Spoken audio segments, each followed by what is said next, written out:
कोयटा में कड़ाके की सर्दी के दौरान सुई गैस प्रेशर की अदम दस्तयाबी के सताए लोगों ने घरों को गर्म रखने के लिए लकड़ियों का इस्तेमाल शुरू कर दिया। बलूचिस्तान के 35 अजला में से सिर्फ 10 अजला में सुई गैस की सहूलत दस्तयाब है, जिनमें कोयटा, पशीन, सिब्बी, बोलान, किल्लात और ज़ियारत भी शामिल हैं। लेकिन सर्दियों की आमद के साथ ही इन अजला में सुई गैस का प्रेशर इंतहाई कम हो जाता है, जिसके पेश नज़र सार्फिन मुतबादिल ज़राए की तलाश में निकल जाते हैं। जहां सर्दियों में दर्जा हरारत नुक्ता इंजमात से कई डिग्री नीचे गिर जाता है, वहां घरों को गर्म रखने के लिए लकड़ियां बतौर ईंधन इस्तेमाल होती हैं।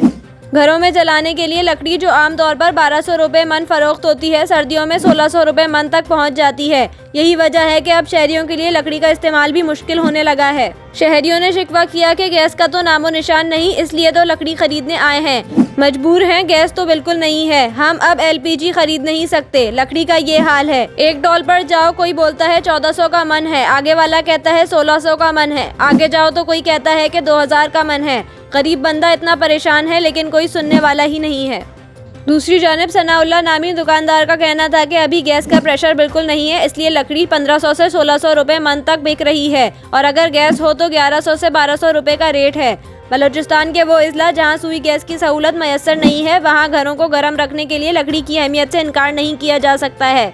लिहाजा शहरियों का मुतालबा है कि हुकूमत लकड़ी की दस्तयाबी और दाम को कम करने के इक़दामात करे।